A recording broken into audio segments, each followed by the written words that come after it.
भारतीय बाजारों के अंदर तेजी बरकरार, 23,400 के ऊपर निफ्टी सो फार होल्ड कर रहा है। करीब करीब 77-78 अंकों के आसपास का उछाल है। सेंसेक्स जो कि 250 अंक ऊपर है। निफ्टी बैंक 42 अंकों की तेजी के साथ अभी कामकाज कर रहा है। स्मॉल कैप आधा % ऊपर और मिड कैप करीब करीब 3/4% से थोड़ा सा कम, जो कि बढ़त के साथ कामकाज कर रहा है। लेकिन ब्रॉडर मार्केट्स अभी भी खरीदारी के साथ ही बरकरार है, जहां पर तेजी मार्केट्स में बरकरार है। अच्छी तेजी है शुगर स्पेस के अंदर, जो कि आज ब्रॉडर मार्केट्स में चल रहा है। इंश्योरेंस स्पेस के अंदर जहां पर खरीदारी देखने को मिल रही है, जिसमें हम बातचीत भी करेंगे। लेकिन पहले मार्केट्स पे एक व्यू ले लेते हैं।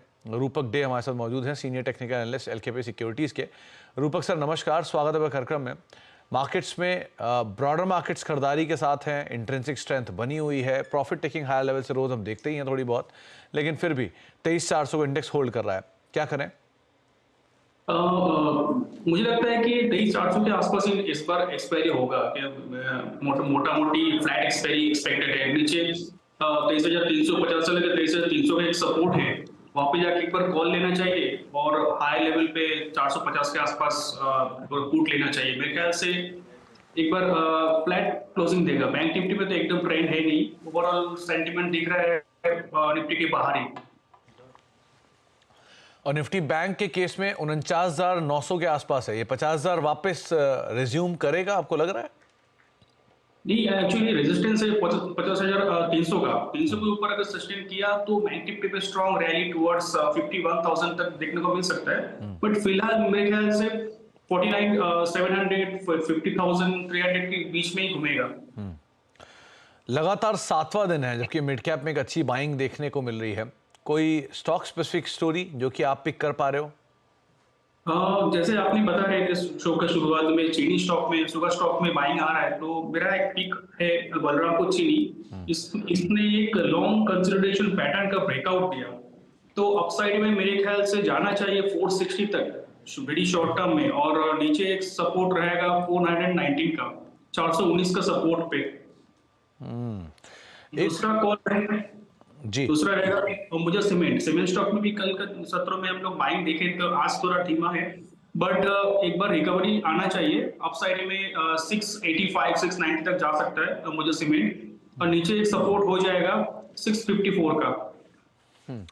अंबुजा सीमेंट 654 का एक सपोर्ट स्टॉप लेके आप लॉन्ग साइड पे देख सकते हैं। दूसरा बलरामपुर चीनी, क्योंकि आप चीनी की बात कर रहे हैं, सो इसलिए कैश मार्केट के शेयरों में एक बार नजर डालिए। द्वारकेश उगर, अवध शुगर, राणा शुगर, शक्ति शुगर, सब में एक अच्छा मूव है। कैश मार्केट के शेयरों में से कोई नाम? कैश मार्केट मुझे अच्छा लग रहा है, एक स्टॉक अच्छा लग रहा है, प्राज इंडस्ट्रीज।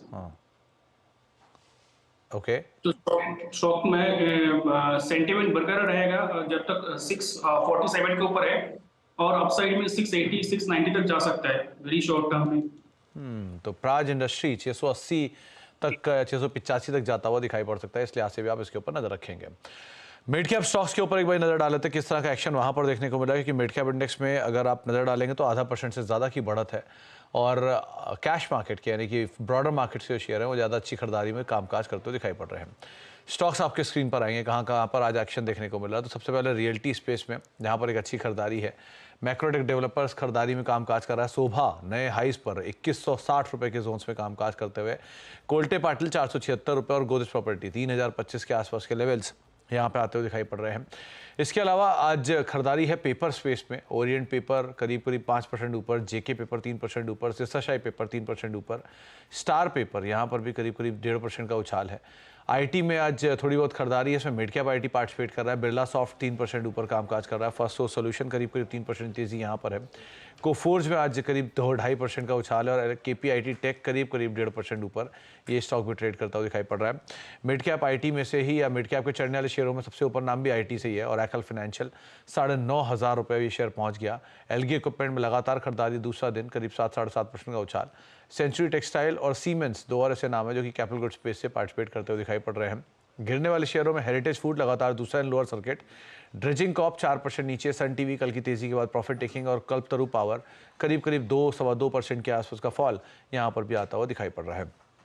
रूपक सर, इनमें जो 2-3 नाम बात करने लायक है उसमें आईटी स्पेस, पहले तो आप मिड कैप आईटी देखिए। ओरेकल फाइनेंशियल 8% ऊपर, बिरला सॉफ्ट पे खरीदारी है, परसिस्टेंट तेज है, कोफोर्ज तेज है।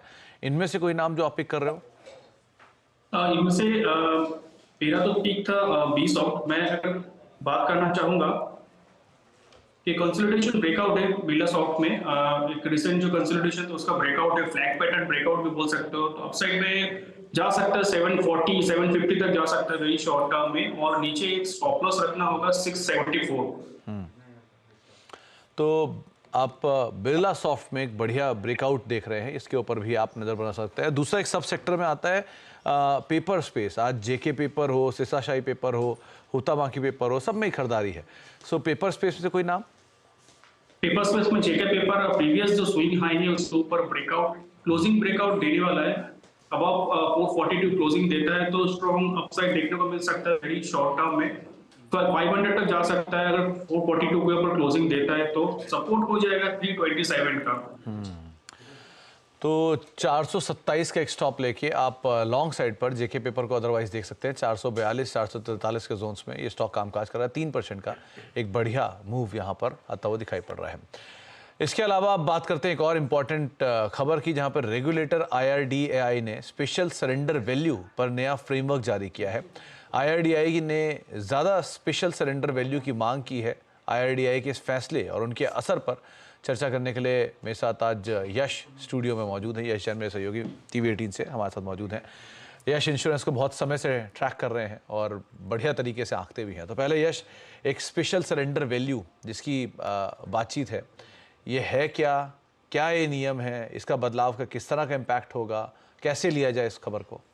वेल सुमित जी, सबसे पहले तो सरेंडर वैल्यू होता क्या है? सरेंडर वैल्यू ये होता है कि जब कोई भी पॉलिसी होल्डर अपनी पॉलिसी जो है वो अगर मैच्योरिटी से पहले सरेंडर करता है तो उसे इंश्योरेंस कंपनी से एक सरेंडर वैल्यू यानी कि एक राशि दी जाती है कि आपने जल्दी सरेंडर कर लिया है और ये आपकी वैल्यू है। ये वैल्यू क्या होती है? एक पर्टिकुलर प्रोपोर्शन होता है उसने जितना प्रीमियम इस पॉलिसी के लिए भरा है उसमें से। ये काफ़ी लाइफ इंश्योरेंस कंपनीज़ के लिए हायर सरेंडर वैल्यू यानी कि ज़्यादा सरेंडर वैल्यू एक दिक्कत बनी हुई है, एक पॉइंट ऑफ कंसर्न बना हुआ है, क्योंकि रेगुलेटर का इंटेंशन तकरीबन 1-1.5 साल से रहा है कि कैसे ये सरेंडर वैल्यू पॉलिसी होल्डर के लिए बढ़ाई जाए। सबसे पहले IRDAI ने एक प्रपोजल निकाला जहाँ पे उन्होंने ये बात की कि हम सरेंडर वैल्यू बढ़ाएंगे, जिसमें उन्होंने कहा कि तकरीबन 83% जो प्रीमियम उस पॉलिसी होल्डर ने भरा है वो उसे वापस किया जाएगा एज सरेंडर वैल्यू। वो काफ़ी कंसर्निंग हो गया लाइफ इंश्योरेंस कंपनीज़ के लिए। लाइफ इंश्योरेंस कंपनीज़ ने अपने प्रेजेंटेशंस दिए रेगुलेटर को। रेगुलेटर ने उन प्रेजेंटेशंस के मद्देनज़र उस 83% से कम करके उसे गारंटीड सरेंडर वैल्यू बना के 30% पे फिक्स कर लिया। वो एक पॉजिटिव रहा। उसके बाद में क्या हुआ? रेगुलेटर ने लाइफ इंश्योरेंस कंपनी से कहा कि हम अभी स्पेशल सरेंडर वैल्यू बढ़ाना चाहते हैं, जो कि इवेंचुअली अगर स्पेशल सरेंडर वैल्यू बढ़ता है तो टोटल सरेंडर वैल्यू भी बढ़ जाता है। रेगुलेटर ने यहाँ पे एक नया प्रपोजल दिया लाइफ इंश्योरेंस कंपनीज को और एक मैकेनिज्म फॉर्मूला बताया जिसके अंतर्गत वो स्पेशल सरेंडर वैल्यू बढ़ा सकते हैं। दिक्कत ये रही कि अगर ये स्पेशल सरेंडर वैल्यू बढ़ता है, जो कि IRDAI ने कहा वापस 82% पे पहुंचाएंगे, ये वापस एक पॉइंट ऑफ कंसर्न आ गया। कंपनीज ने काफ़ी रिलैक्सेशंस मांगे। आज फाइनल रेगुलेशन आया है, एक छोटा सा रिलैक्सेशन दिया गया है जो कि 82% जो स्पेशल सरेंडर वैल्यू था उसे अभी 78% कर देता है। फिर भी एक बड़ा कंसर्न है क्योंकि अगर 10,000 रुपया कोई प्रीमियम भरता है साल का और फिर सरेंडर करता है तो उसे 7,800 रुपये वापस दिए जाएंगे, यानी 78%। ये एक बड़ा दिक्कत है इंश्योरेंस कंपनीज के लिए क्योंकि उनके एक्सपेंसेस बढ़ जाएंगे।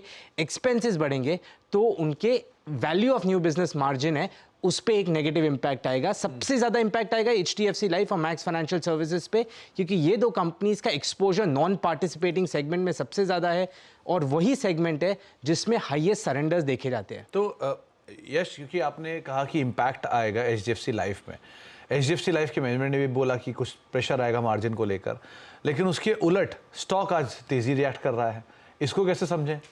ये काफ़ी आज इंटरेस्टिंग रहा स्टॉक मूव, क्योंकि न्यूज़ काफ़ी बड़ी नेगेटिव है। नेगेटिव नहीं, काफ़ी बड़ी नेगेटिव है मार्जिन इम्पैक्ट के मद्देनज़र, बट सारे स्टॉक्स ऊपर है। इसका एक सिंपल एक्सप्लेनेशन ये है क्योंकि ये सारे स्टॉक्स जो है HDFC Life, Max Financial Services, ICICI Pru Life, SBI Life अपने हिस्टोरिक लो वैल्यूएशंस पे ट्रेड कर रहे हैं। ये जो स्टोरी आज फाइनल ऑर्डर आया है ये हमने कुछ दिनों पहले रिपोर्ट कर दिया था, तो ये प्राइस में काफ़ी हद तक फैक्टर इन हो गया था। दूसरा रीज़न ये है कि अभी तो ये आ गया, अभी हमें नेगेटिव डेविल जो है वो हमें मालूम है क्या है। अभी मार्केट की नजर रहेगी कि कैसे स्ट्रैटेजीज कंपनीज डेवलप करती है, इसका जो इम्पैक्ट है, नेगेटिव इम्पैक्ट, उसको कम करने पे। तो सारी मार्केट का ध्यान अब उस पे कम करने पे रहेगा। HDFC लाइफ ने कहा कि हमारे पे 80 से 100 बेसिस पॉइंट्स का इंपैक्ट आएगा। टोटल इंडस्ट्री पे माना जा रहा है 80 से 200 बेसिस पॉइंट्स का इंपैक्ट आएगा अलग अलग प्लेयर्स पे, बट वो अब मालूम है नंबर। अब ये है कि आप वो नंबर को कैसे कम कर सकते हैं, और मार्केट का ध्यान उसी पे है इन द कॉन्टेक्स्ट के वैल्यूएशंस काफी अट्रैक्टिव हो गए हैं। तो इसीलिए आज इस पूरा इंश्योरेंस स्पेस तेजी में, डिस्पाइट ये न्यूज़ फ्लोज थोड़े से सेटबैक वाले हैं, नेगेटिव हैं, लेकिन उसके बावजूद भी बहुत हद तक इस चीज़ें डिस्काउंट हो चुकी थी।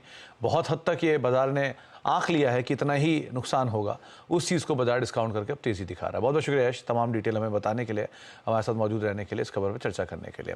एक और इंपॉर्टेंट अपडेट, अभी आप स्क्रीन के निचले भाग पर देख रहे थे कि 22 जून को GST काउंसिल की बैठक है, और नई दिल्ली में ये GST काउंसिल की जो बैठक है ये हो सकती है। इस पर बातचीत कर लेते हैं। आलोक प्रियदर्शी हमारे साथ मौजूद भी है। आलोक, ये पोस्ट इलेक्शन पहली GST की मीटिंग होने जा रही है, और एक इम्पॉर्टेंट अपडेट है 22 जून को जो होने वाला है, क्या डिटेल है आपके पास? बिल्कुल, देखिए काफी लंबे समय के बाद अक्टूबर में GST काउंसिल की बैठक हुई थी, उसके बाद से ये पहली GST काउंसिल की बैठक होने वाली है नई सरकार के गठन के बाद। तो ये इम्पोर्टेंट इस लिहाज से रहने वाला है क्योंकि एक तो बजट के जस्ट पहले ये बैठक होने जा रही है। इसमें जितने भी राज्यों के स्टेट एफएम्स होते हैं वो बजट प्री बजट कंसल्टेशन के लिए तो आते ही हैं, इसमें हाफ पोर्शन में GST काउंसिल की भी बैठक की जाएगी। तो इस बैठक में जो इम्पोर्टेंट मुद्दे रह सकते हैं, सबसे पहले जो सरकार का पूरा जोर है कि कंप्लायंस को किस तरह से आसान किया जाए, ये रहेगा।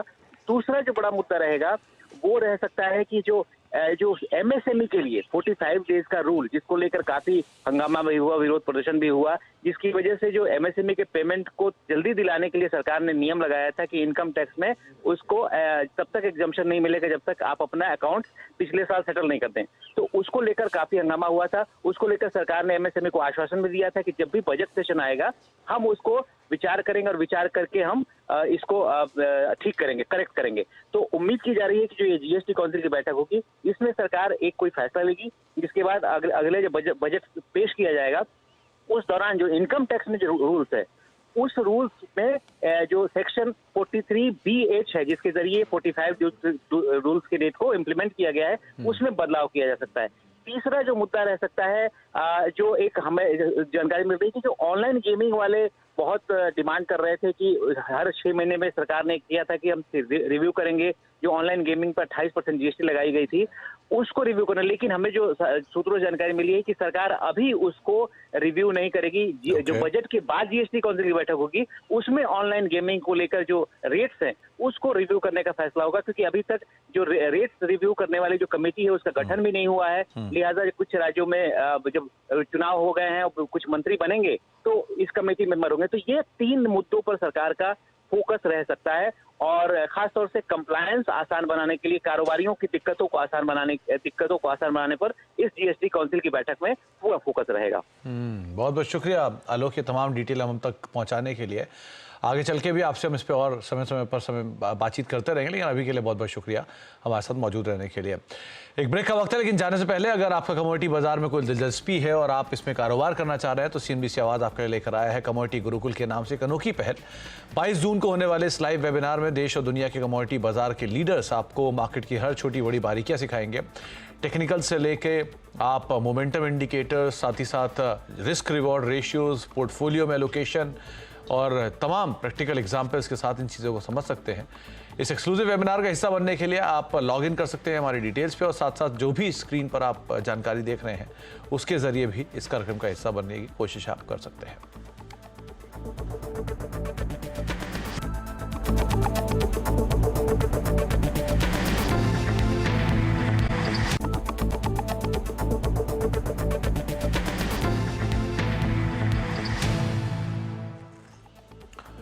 आप देख रहे हैं मिड कैप मंत्रा, और 23,411 के आसपास निफ्टी अभी कामकाज कर रहा है। सेंसेक्स करीब 282-283 अंकों पर, Nifty Bank flat to positive side पर सोफा ट्रेड करते हुए। मिड कैप की तेजी थोड़ी सी और बढ़ी, 3/4% के आसपास की बढ़त मिड कैप इंडेक्स में आप देखने को मिल रही है। स्मॉल कैप इंडेक्स 0.5% ऊपर आ चुका है। तो ब्रॉडर मार्केट्स में खरीदारी बरकरार, इंडेक्स में भी थोड़ी सी खरीदारी मोरलेस उसी लेवल से 5-10 अंकों के आसपास देखने को मिल रही है। लेकिन अब एक और इम्पॉर्टेंट अपडेट, जहां पर अब नीट की परीक्षा में ग्रेस मार्क्स नहीं दिए जाएंगे। केंद्र सरकार ने सुप्रीम कोर्ट में कहा कि 1563 छात्रों को दोबारा परीक्षा देनी होगी। इस खबर पर ज़्यादा डिटेल के लिए हमारे साथ असीम मनचंदा मौजूद भी हैं। असीम, एक इम्पॉर्टेंट मामला पिछले कई दिनों से लिंगर कर रहा था और आज इसके ऊपर एक इम्पॉर्टेंट फैसला भी आया है। क्या डिटेल है आपके पास? जी भी सही कहा आपने। नीट की परीक्षा 5 मई को हुई थी और तभी से इसको ऊपर काफी सारे आरोप लगने लग गए थे। इसमें गड़बड़ी का आरोप लगाया गया था, पेपर लीक होने का आरोप लगाया गया था। तो इसको लेकर के सुप्रीम कोर्ट में भी काफी सारी याचिकाएं दायर की गई थी। जो नेशनल टेस्टिंग एजेंसी है उसने पहली बार छात्रों को ग्रेस मार्क्स देने का यहाँ पर फैसला किया था, उसको भी लेकर के सुप्रीम कोर्ट में चुनौती दी गई थी। सुप्रीम कोर्ट में आज जब इस मामले की सुनवाई हुई तो केंद्र सरकार ने सुप्रीम कोर्ट को बताया कि जिन भी छात्रों को 1563 छात्र हैं जिनको की ग्रेस मार्क्स देने का फैसला किया गया था, अब उस ग्रेस मार्क्स नहीं दिए जाएंगे, उस फैसले को रद्द कर दिया गया है। अब भी छात्रों को दोबारा से परीक्षा देनी होगी। ये परीक्षा 23 जून को होगी और 30 जून को इसके रिजल्ट आ जाएंगे। सुप्रीम कोर्ट में यह भी कहा गया था कि जो काउंसलिंग 6 जुलाई से शुरू होने वाली है उसके ऊपर रोक लगाई जाए, लेकिन सुप्रीम कोर्ट ने उसके ऊपर रोक लगाने से इनकार कर दिया। काउंसलिंग पहले की तरह जारी रहेगी और 8 जुलाई को सुप्रीम कोर्ट इस सारे मामले की सुनवाई दोबारा से करेगा। तब सुप्रीम कोर्ट फैसला करेगा कि क्या पेपर लीक हुआ था या नहीं हुआ था या फिर कोई इस पर कार्रवाई करने की जरूरत है। लेकिन फिलहाल जो भी ग्रेस मार्क्स 1563 छात्रों को दिए गए थे वो नहीं दिए जा रहे। उन छात्रों को दोबारा से परीक्षा में उपस्थित होना होगा।